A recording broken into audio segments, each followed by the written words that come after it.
understand this country was really founded on land. It was very scarce in Europe. It was very plentiful here. Our forefathers did terrible things to the indigenous people to take their land, but we are very much oriented toward land and buildings that are on it. And so, thank you. One of the things, you know, and not everyone here would be part of our tribe of United Methodism, so I want to make it more general here. But one of the things in that, what would we do with that money? It didn't go into my pocket. It was built on the backs of other giving, and so we would take that and use that for grants in other churches in ministry, or give it back into ministry. That's primarily where that would go. When we do close churches, it goes back into that. Another insight, another question or comment? If not, I've got a couple things I want to share. I was going to say, and contrary to what you said, I wouldn't have been able to handle it any better. But I'm reflecting on the people wanting to buy the church and to not be United Methodist, which I understand to a point. But another part of our culture right now is people don't want to be under someone else's authority. And there's a reason why we have denominations. Not everybody should be a minister. There's standards and things like that we have in denominations, that in independent outfits there are no checks and balances, and it's very dangerous. So while we can get too caught up in the organizational aspects, at the same time there's a value to that, and there's a value to the tradition, which again people want to just kind of throw out sometimes. And you know, we wrestle with that here at Lakeside as well. What my freedom versus what everybody else wants. And when you're living in community, you're going to have those barbs. Right. Yeah, a good point. Very, very good. Yeah. Here's another insight. Unless there's someone else, a question. I'll share one thing. So the question may be asked, so what about truth? How do you discern whether I'm angry because, you know, I'm standing for justice? And I understand. I mean, I told the story of Rachel's uncle, and I told the story of Rosa Parks, and I think there's a fine line there. But I think still Paul's counsel is figure it out and deal with it quickly. And I think also it involves of not hurting people, standing up for the weak but not hurting people. So let me give you an example real quick, if I may. I'll call this person Ethel. Her name was not Ethel. If there's any Ethels in the room, I'm not speaking to you. This is a true story. So when I served in Columbus, I had a person that, she was kind to me, but she was the church busybody. She was the person that always had an issue, always knowing everyone's business. And other people did not really want to be around her. And she would always bring what she called, Pastor Dennis, I got a criticism, I got a criticism. She sent me emails, I got a criticism, got a criticism. And it was getting toxic. Because, you know, if you're around that person for a while, it's heavy, right? You avoid them. I thought, well, I'm her pastor. And she was angry. She was an angry person, several things, even about the church.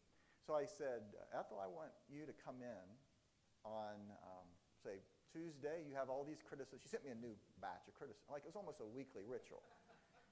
See, you know, some of you have pen pals as well. And I said, I want you to come in because you've got concerns, and it's not healthy for you to not be happy all the time, right? I mean, and so let's talk about it.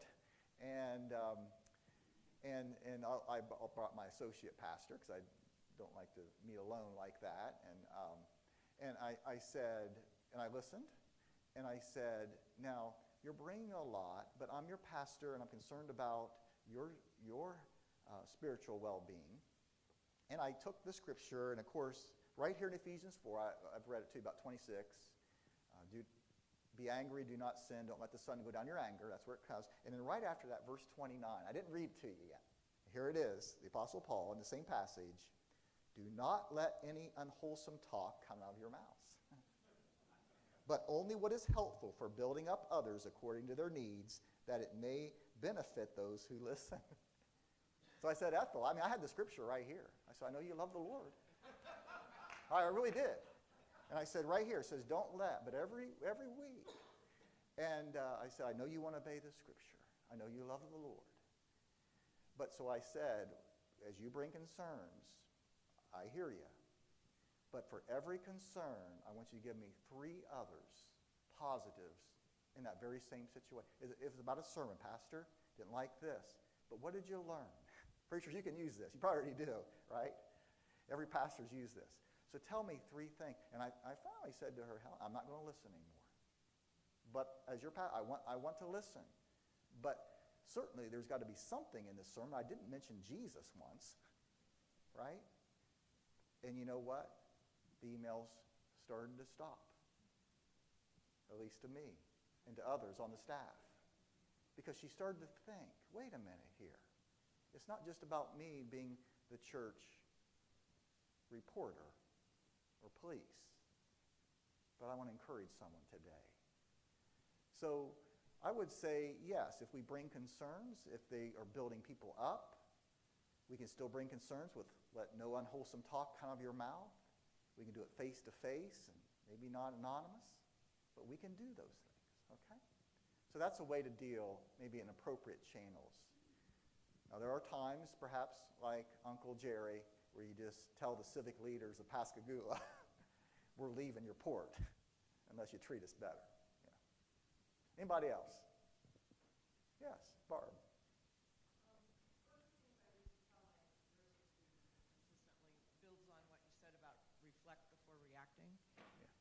I would say, when you give an antibiotic to a person, what do you want? Do you want a reaction or do you want a response?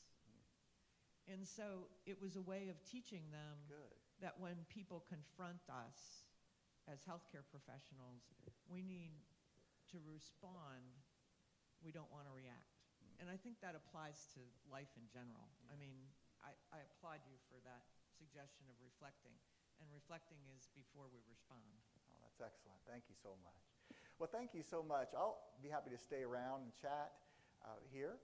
But I want to say a little commercial about tomorrow. Tomorrow, we are going to wrap things up. And it will be, if you're able to come back, that'd be great. If not, that's fine. But we're going to talk about how we can be part of the political process in a positive way to be salt and light. And we'll kind of give some suggestions on how we can engage, not hide in a corner, not put our light under a bushel, as Jesus said, but to shine. That change may come. Thanks, Charlie.